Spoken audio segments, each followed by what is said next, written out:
Good morning, children. We are starting with a new chapter, that is final accounts. In your book, final accounts is divided into two chapters. One is final accounts and another one is final accounts with adjustments. So, in this chapter, we are discussing without adjustments, that is only final accounts. So, this is part 1 of the video. Let us begin with the meaning of final accounts. After preparing journal, ledger and trial balance, the businessman wants to know or ascertain the profit earned or loss suffered during the year and also the financial position of the business at the end of the year. Final accounts refers to the final statements of accounts prepared in order to ascertain and report the result of the financial activities of a business. For this purpose, he or the businessman prepares final accounts, which are also termed as financial statements. So basically, final accounts are prepared after preparing your journal, ledger, trial balance, etc. These are basically prepared to know the financial activities, the result of the financial activities in a business. Means what is the result of purchasing, sales, etc. And final accounts are also termed as financial statements. So here, why we are discussing this chapter, in this chapter we are just going to discuss the formats of different financial statements, and also we'll be discussing the questions only on the basis of the format, but in depth we'll be doing the chapter when we do start with the final accounts with adjustment chapter. So these financial statements include three statements. Number 1 is trading account, number 2 is profit and loss account, and number 3 is balance sheet.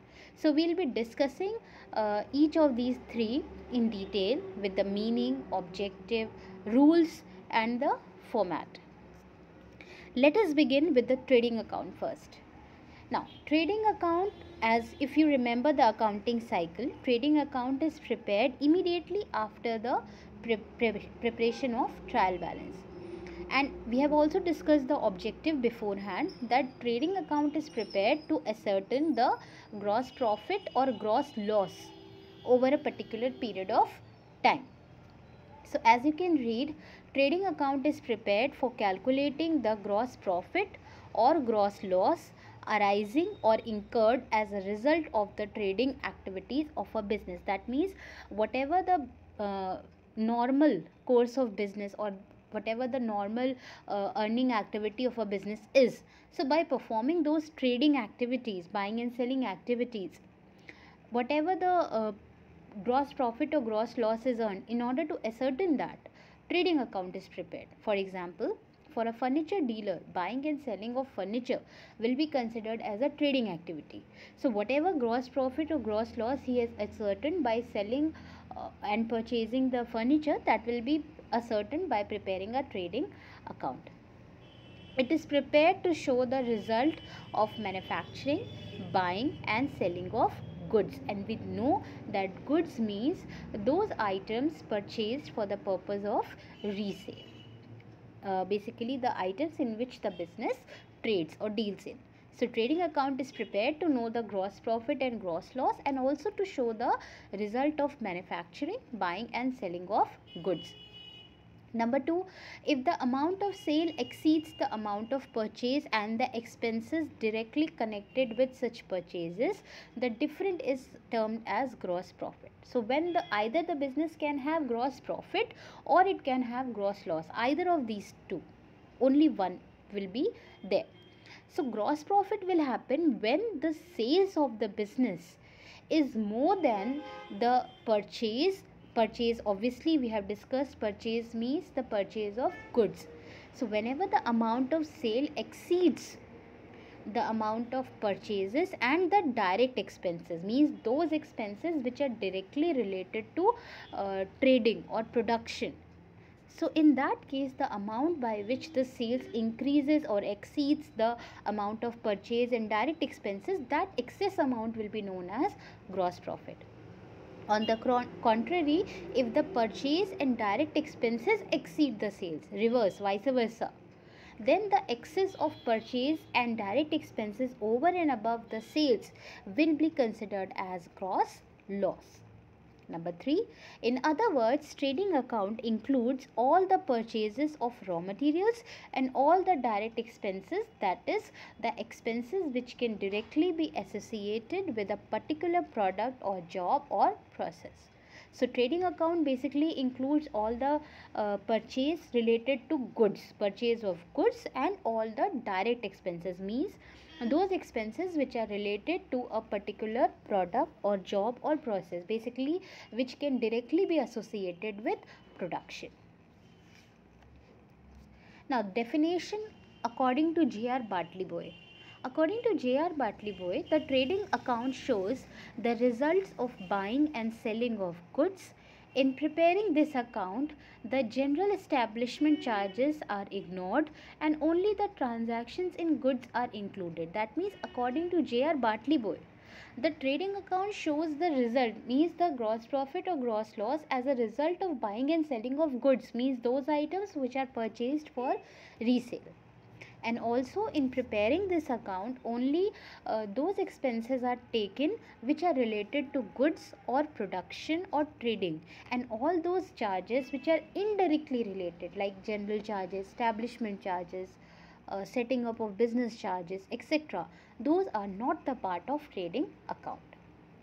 So, as you can see, sometimes a trading account is also called goods account. Why? Because it includes all the transactions related to goods. So, sometimes trading account is also known as goods account because all the transactions relating to goods are recorded in it, such as the opening stock. Already we have discussed these terms in the basic terminology chapter. It includes opening stock, purchase, purchase return, sales return, closing stock, expenses incurred on manufacturing of goods, expenses incurred on purchasing and bringing the goods to the trading place. All such expenses are summarized and recorded in trading account at the end of the year. So we can conclude that in trading account we include or we record all the transactions which are related to goods, whether it be the stocks, purchases, returns, sales, or the direct expenses. Now, the objective, need, and importance. It can be written as objective, it can be written as need, it can be written as importance, anything. It can be asked or it can be written as. So, objective, need, or importance of preparing a trading account. Why is it prepared? Number 1, it provides information about gross profit and gross loss. That we know that trading account is prepared to ascertain the gross profit and gross loss of a business. Number 2, it provides information about the direct expenses. Obviously, because all the direct expenses are recorded in trading account, therefore trading account is prepared so as to calculate the direct expenses. Number 3, comparison of closing stock with those of the previous years. So, since we record the closing stock in the trading account, therefore trading account helps us to compare the closing stock of different years. And lastly, it provides safety against possible losses. Why? Because obviously by preparing trading account we know what are the losses or when are the losses or how much is the loss, so we can take actions accordingly and we can control basically.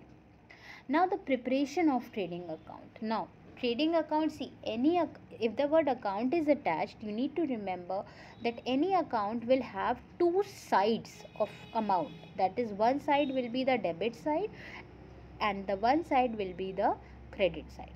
So, debit side will be on your left hand side and credit side will be on your right hand side. So, in the trading account, debit side will record all the expenses, purchases, and the opening stock, and credit side will record all your direct incomes and closing stock. So, items written in the debit side of the trading account. Number 1, opening stock or opening inventory. Inventory is also termed as stock. So the very first item which is written on the debit side of the trading account is opening stock or opening inventory. It includes the opening stock of raw material, opening stock of semi-finished goods, and opening stock of finished goods. This we have learned already in the basic terminology chapter, that stock can be of three types: raw material, stock of semi-finished goods, and stock of finished goods. So opening stock of all these type of goods will be recorded on the debit side of the trading account. Number 2, purchase and purchase returns. Purchase returns is also known as return outwards. So purchase will include both the cash as well as the credit purchase. So that means we will be writing total purchases on the debit side of the trading account. Total purchase means cash purchase as well as the credit purchase. And any amount of purchase return, that means if any goods purchased has been returned to the supplier, so that will be shown as a deduction from the amount of total purchases. That means on the debit side it will be shown as a deduction. That means it will be deducted from the amount of total purchases, and then we will get the amount of net purchase. So basically net purchase means purchases minus purchase return. Then the third item which is shown on the debit side of the trading account is the direct expenses. And as we have discussed just now, that expenses which can directly be attributed or associated or allocated to a particular job or process, means any expense which can directly be associated with a particular job, that yes, it is related to such and such production process. For example, wages, carriage inward, freight inward, manufacturing expenses, stores consumed. Stores here means the basic materials consumed. Dock charges means the shipping charges. Royalty is basically paid when we use somebody's property, etc.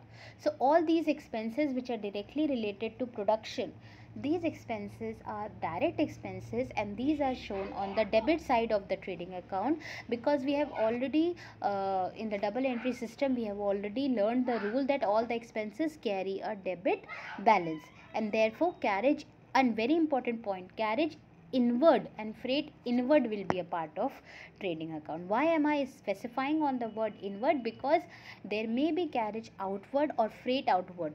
So any outwards will be carriage outward or freight outward will be a part of the profit and loss account and not trading account.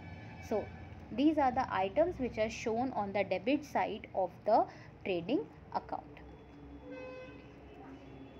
Now there are certain notes which you need to remember. Number 1, if the expenses is given as wages and salaries. Now remember one thing, children, if expense is given as wages, so wages is considered to be a direct expense and it will be shown on the debit side of trading account. And if the word salary is given, so salary is regarded as an indirect expense and it will be shown on the debit side of the profit and loss account. But if the expenses is given as wages and salary combined, then in that case the emphasis has to be laid on the first word, that is wages, and then therefore it will be shown on the debit side of the trading account. So whenever it is given separately, then wages will be a part of the debit side of trading account and salary debit side of profit and loss account. But if they are given as a combined item altogether, then you have to focus on the first word, whether wages and salary is given or salaries and wages is given. So if the first word is wages, we will assume that more amount of wages is a part of it, so therefore it will be shown on the debit side of the trading account. But as you can see, the second point, on the contrary, if the expenses is given as salaries and wages, that means the first word is salary, then emphasis should be given to the first word, that is salaries, and it will be therefore be shown on the debit side of the profit and loss account.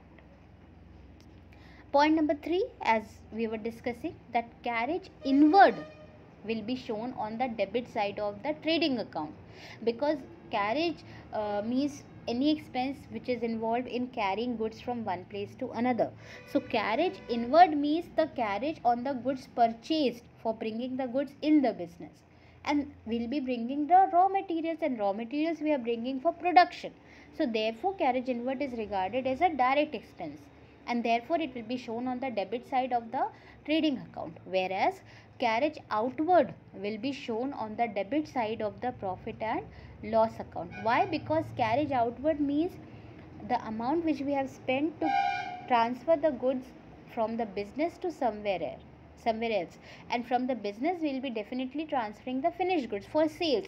So that means that is not related to production, and therefore carriage inward will be shown on the debit side of trading account, and carriage outward will be shown on the debit side of the profit and loss account.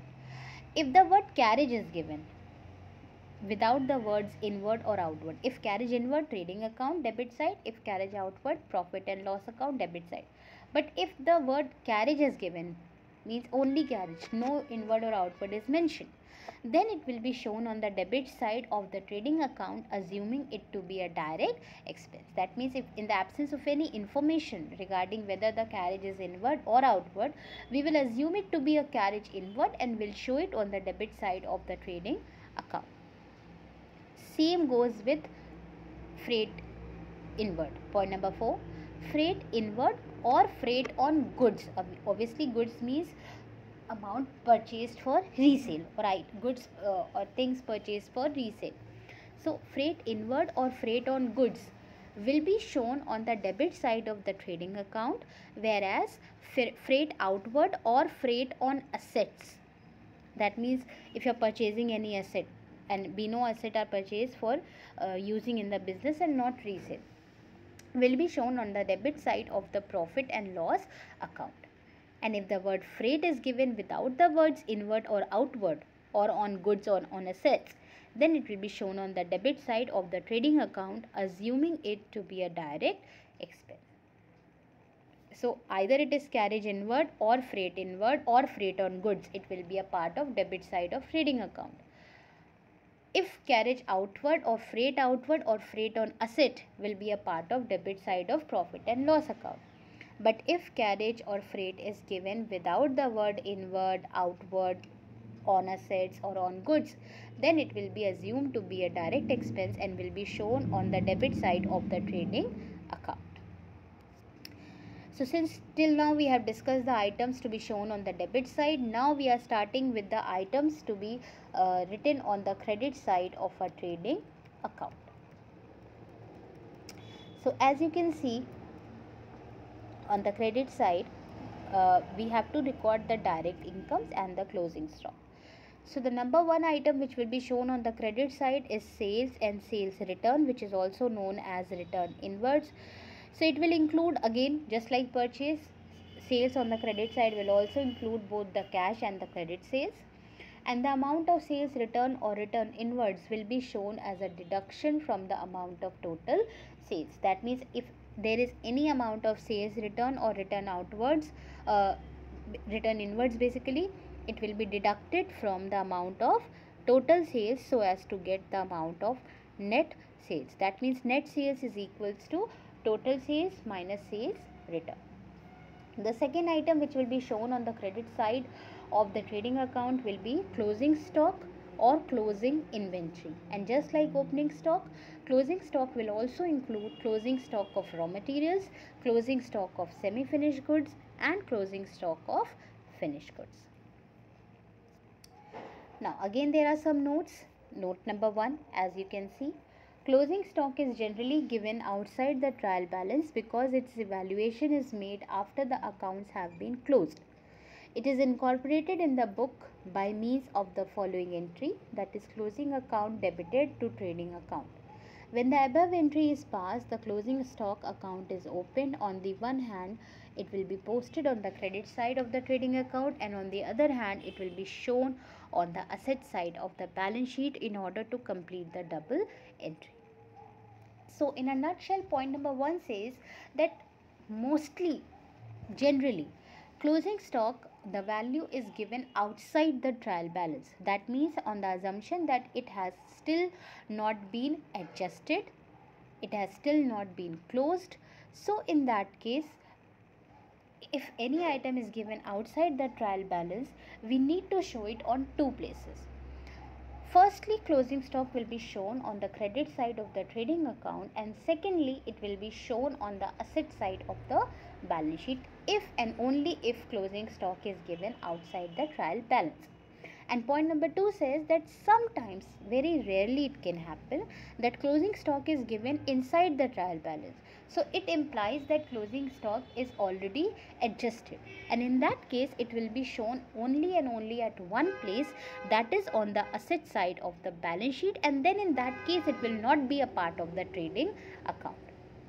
So second point says sometimes closing stock is given inside the trial balance. This will mean that the entry to incorporate the closing stock in the book has already been passed. It implies that the closing stock must have been deducted out of purchase account, and hence in such a case closing stock will not be shown in the trading account but will appear on the asset side of the balance sheet only. So as I told you, and in a nutshell, just to summarize, if closing stock is given outside the trial balance, it will be shown at two places: firstly credit side of the trading account, and secondly asset side of the balance sheet. On the other hand, if closing stock is given inside the trial balance, it will be shown only at one place, that is on the asset side of the balance sheet, and it will not be a part of the trading account in that case. Now let us discuss the format of a trading account. Very important, just like bank reconciliation statement, here also you have to mention the date on which you are preparing this, and you will be writing format of a trading account, and under this beneath you will write for the year ending. So the date will be given in the question, and this is basically the end of the accounting year. For the year ending 31st March 2014, 31st March 2016, like that. And it is very important to write, because if you do not write this, your marks will be deducted. And since I told you that in case of an account there will be two sides or two columns of amounts, left hand side will be the debit side, DR, and right hand side will be the credit side, CR. And since we have not discussed the chapter ledger as of now, so therefore just in a nutshell I'm explaining you that whatever we write on the debit side of an account, we start with the word to, and whatever we write on the credit side of an account, we start with the word by. So therefore whatever items are shown on the debit side of a trading account, they are starting with the word to, TO, and whatever items are shown on the credit side, they are starting with the word by. That is a rule basically, BY. So on the debit side, as we have already discussed, we will be showing opening stock, we will be showing the purchase minus purchase returns or return outward, and all the direct expenses. And on the credit side, we will be showing buy sales minus sales return or return inwards, and closing stock. And after comparing the debit and the credit side, if the credit side is more than the debit side, that means income is more than the expense, then it will be a profit, which will be a balancing figure on the debit side. And if the debit side is more than the credit side, then that means expenses are more than incomes, and then in that case it will be a gross loss, which will be written as a balancing figure on the credit side, and any gross loss or any gross profit will be transferred to the profit and loss account. So on the debit side you can see two opening stock, two purchases minus purchase return or return outwards, two wages and salaries, because here combined it is given, so we have laid the emphasis on the first word wages. Then two direct expenses, then to carriage, because inward outward is not mentioned, then to carriage inward, to carriage on purchase, to gas, fuel, power, to freight and cartage, to manufacturing expenses or productive expenses, to factory expenses such as factory lighting, factory rent, etc., to dock charges and clearing charges, to import duty or custom duty, to royalty. So these are the direct expenses which will be shown on the debit side of a trading account. On the credit side you can see buy sales less or minus sales return or return inwards, then buy closing stock. And after comparing the debit and the credit side, if the debit side is more than the credit side, then it will be a gross loss, and gross loss will be a balancing figure, means the figure by which both the sides will become equal. So that we have shown as by gross loss, if any, transferred to profit and loss account, and in bracket we have written balancing figure. On the other hand, if credit side is more than the total of credit side is more than the total of debit side, then it will be a gross profit. So it will be shown on the debit side, and at the last you can see as the last item to gross profit transferred to PL account or profit and loss account, and in brackets balancing figure. And ultimately the total of both the sides will be equal. So I hope the format of trading account is clear to you children. You need to remember which are the expenses to be considered as direct expenses and which are indirect expenses. That is very, very important, because direct expenses will be a part of trading account and indirect expenses will be a part of profit and loss account.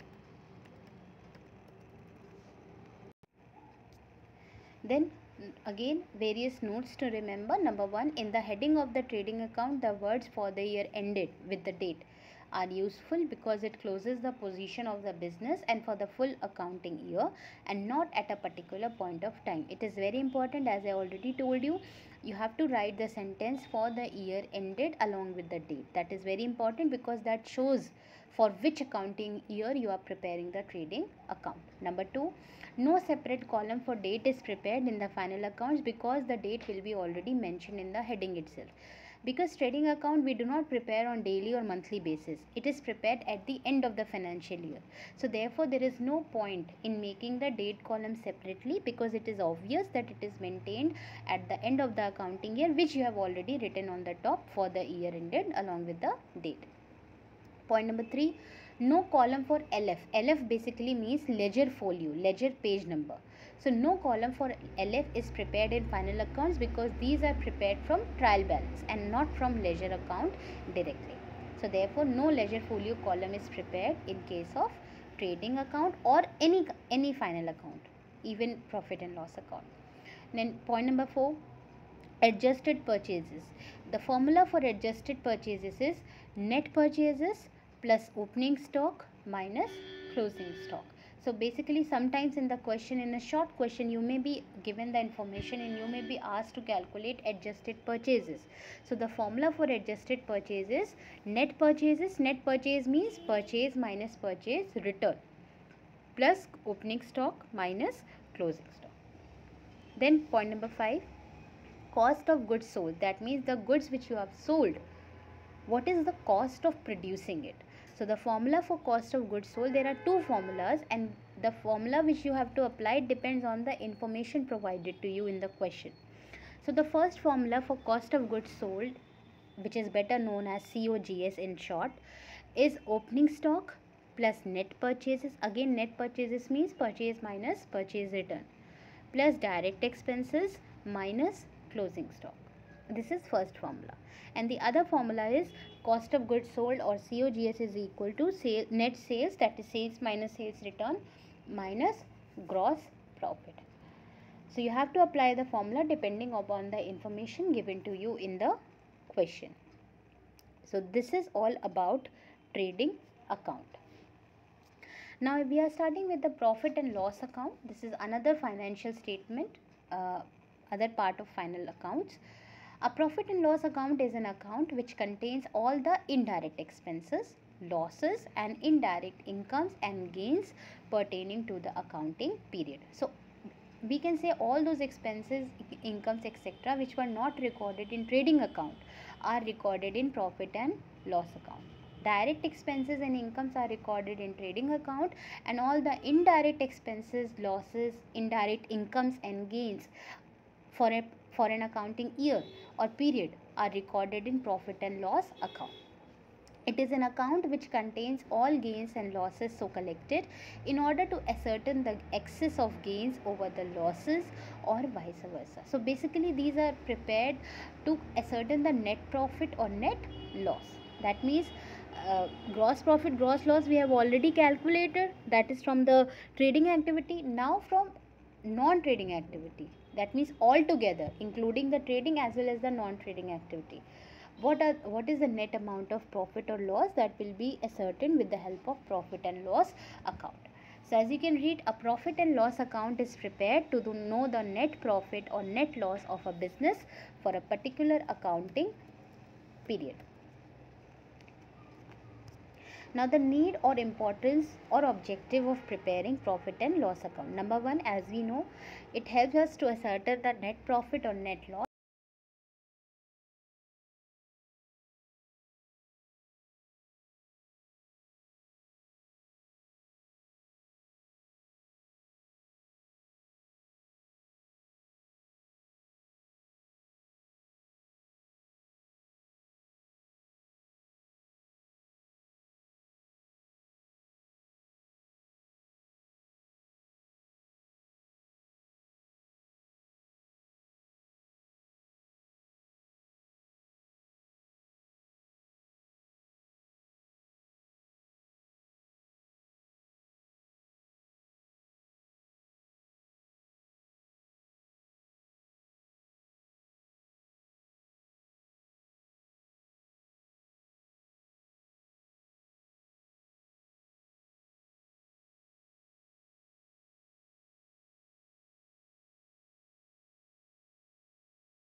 format, or basically we can say discount on main bad debts, etc.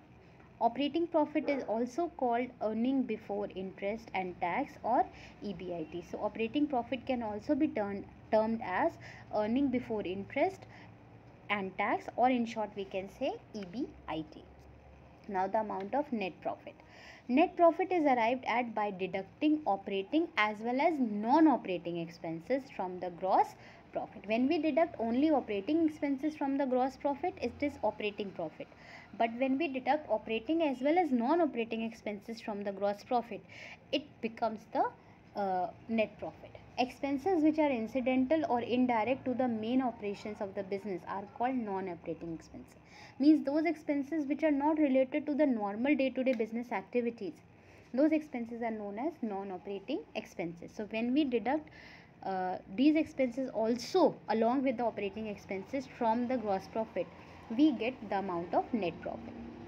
They include interest on home loan, expenses for charities, donations, loss on sale of fixed assets, extraordinary losses due to theft, loss by fire, and so on. That means even after deducting the personal expenses and the losses.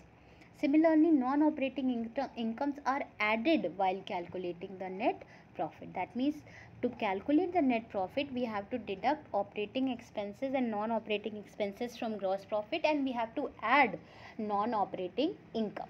Non-operating incomes include receipt of interest for rent and dividend, gain on sale of fixed assets, etc.